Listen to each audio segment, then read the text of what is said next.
Ladies and gentlemen, welcome back to the channel. We have some incredible breaking rumors. I could say breaking news, but I think right now it's primarily just a rumor. I have not seen any confirmation, but it looks like the SEC could be going after stablecoins, possibly Circle and USDC, as well as Paxos and the Paxos dollar.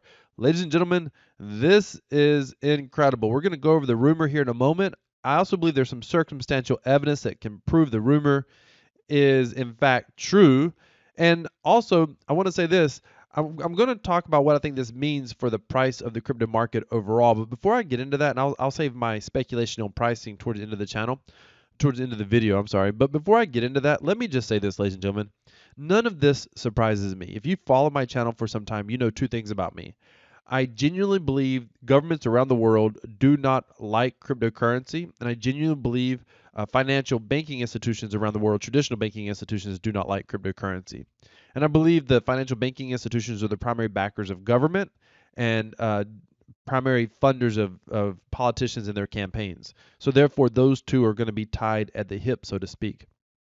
So I personally believe I've never had a lot of faith that governments were going to embrace decentralized cryptocurrencies. Now, USDC is a different story. That's not a USDC, central bank digital currency, or central bank digital dollar, is not a decentralized cryptocurrency. Those are centralized cryptocurrencies owned, managed, maintained by government. They may eventually like CBDCs, but they're not going to like decentralized cryptocurrencies like Bitcoin, for example, or Ethereum. And it stands to reason they're not going to like stablecoins.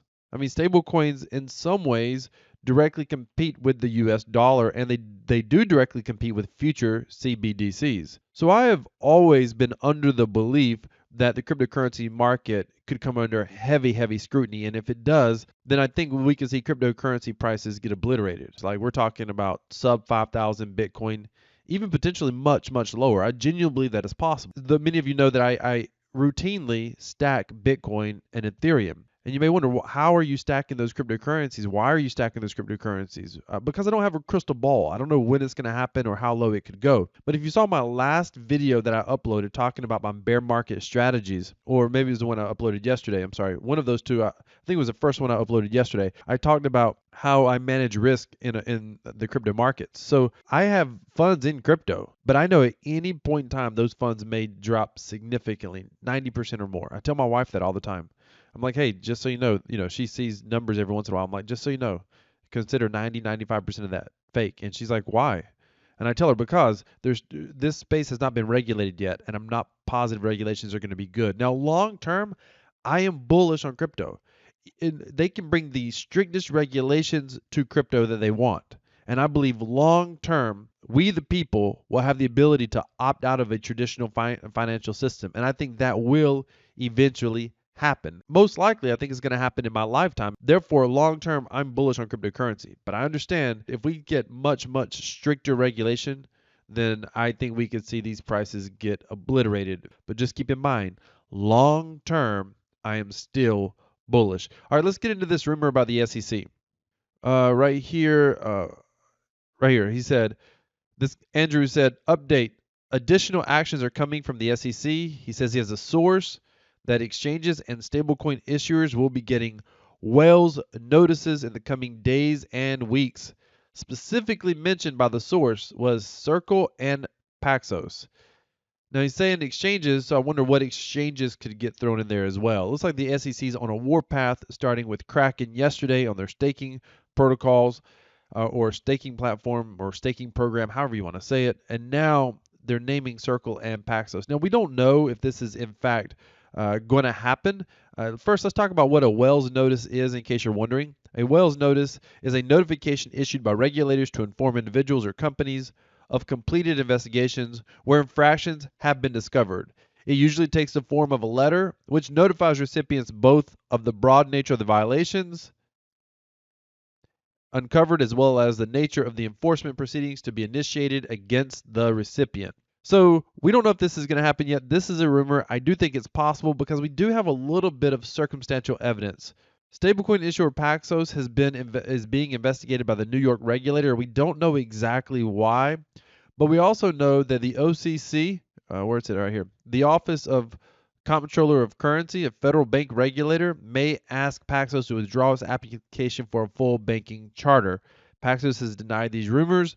So we don't really know what's going on here, but the OCC typically they did issue a, I guess for lack of better terms, a temporary banking charter to Paxos, and it's supposed to take 18 months for approval.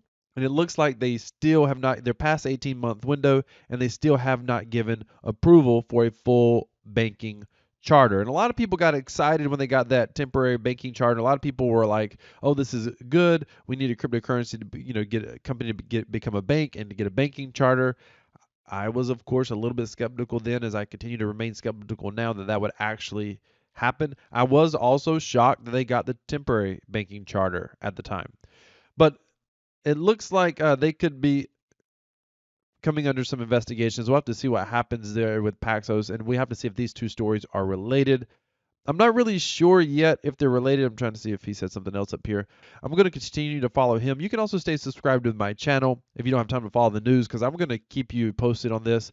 Smash that subscribe button, smash that like button, click the bell notification icon, and click all. Now, I want to talk about what I think this means in the near term for crypto. So we had some bad news yesterday. The markets have dumped a little bit. And I think we're going to see them dump if this comes out, if this is in fact true. And I think we're going to know probably within 2 weeks. So look at your calendar, 2 weeks from today. I think we're going to know if this rumor is in fact true. I am inclined to believe about 60% that it is in fact going to be true. We'll find out soon enough. I mean, the reality is we may get news today. Wouldn't that be crazy? That would be just like the government to release news on a Friday as we going into a weekend. I mean, that would be par for the course for those guys. So we'll have to see what happens with that. But if this news gets released, and if they in fact are going after Paxos and Circle, you have to understand what that means. Those are two stable coins. So typically, when price starts dumping like this, 4% yesterday, 6% today, or in the past 24 hours for Bitcoin and Ethereum, what most people do is they're selling to stable coins.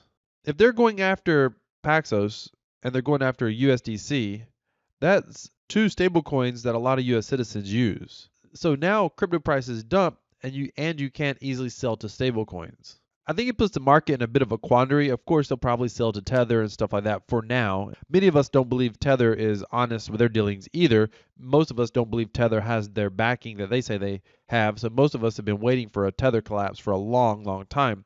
Ironically enough, just speculation. Let me give you the bad side, then I'm going to give you the good side, then I'm going to give you my long-term opinion. So the bad side is this just tanks the market, and we see as much as a 15 to 20% dump potentially. It could go that deep because it's that this is horrible news. This is far worse than what happened yesterday. And yesterday we had 4% on Bitcoin, 6% on Ethereum. So we could see a 10% drop, 15% drop, and I think it could go as high as a 20% drop.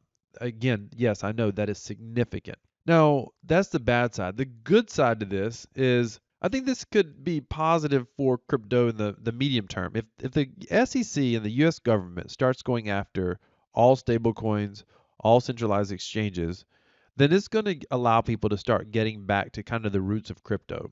Why was true decentralized crypto created? Why was it necessary? You're literally seeing the why right now. A lot of people are claiming that, well, this is going to be a boom for decentralization. Everybody's going to flock to decentralization. I would tell you, I think that could happen. But the other thing that people are missing is they can come out and start calling DeFi a special designated national. They could say that people are using DeFi to launder money. Well, if they start making it illegal for American citizens to interact with decentralized finance, I think most people would just pull out of crypto altogether. What do you have left? Most people don't want to hold on to Bitcoin or hold on to Ethereum if the market conditions don't look good for the future of Bitcoin or Ethereum. Now, I'll still be holding my positions. If I can get fiat on board, I'll plan to buy a little bit more because, again, long term, I'm super bullish on Bitcoin. I'm super bullish on Ethereum long term. But long term can be years in this case. We're talking about getting to the point of mass adoption. And obviously, we would have all been hopeful that mass adoption could have happened through the traditional financial system and government regulations being positive to cryptocurrency, being positive to the individual. We all were hoping that could happen. Unfortunately, that may not be happening. And if that doesn't happen, then I'm still long term bullish Because again, one day in the future, it's not going to matter. The government doesn't want people to interact with cryptocurrency. If they feel like their dollars are getting devalued, if they feel like their currency is becoming less and less stable, and that could happen over the coming years. I believe we could see extraordinary things happen, and I believe it would be an opportunity for we the people to rise up. But in order for that to happen, we need to see more development on crypto. We need to see more development coming from anonymous devs who are less focused on profits and more focused on developing for a cause. It's kind of rich for me to say that because I'm not a developer and I'm definitely not developing for charity, or I should say developing for a mission, not charity. But just like Satoshi, Satoshi developed one of the greatest innovations in the world, the first blockchain and Bitcoin. And he's got no credit for it. He seek no credit for it. He's got no personal glory. Whoever Satoshi is or whoever they are has chose to remain anonymous. And I think we're going to see the cypherpunks start developing again. And it's going to be less about enriching ourselves and it's going to be more about creating true development that continues to make this technology better for the potential future economic revolution where average people can choose to take back financial control of their finances. Ladies and gentlemen, that's just my opinion. Let me know your thoughts down in the comments. Decentralized cryptocurrency equals freedom. This is Crypto Wealth. I'm out.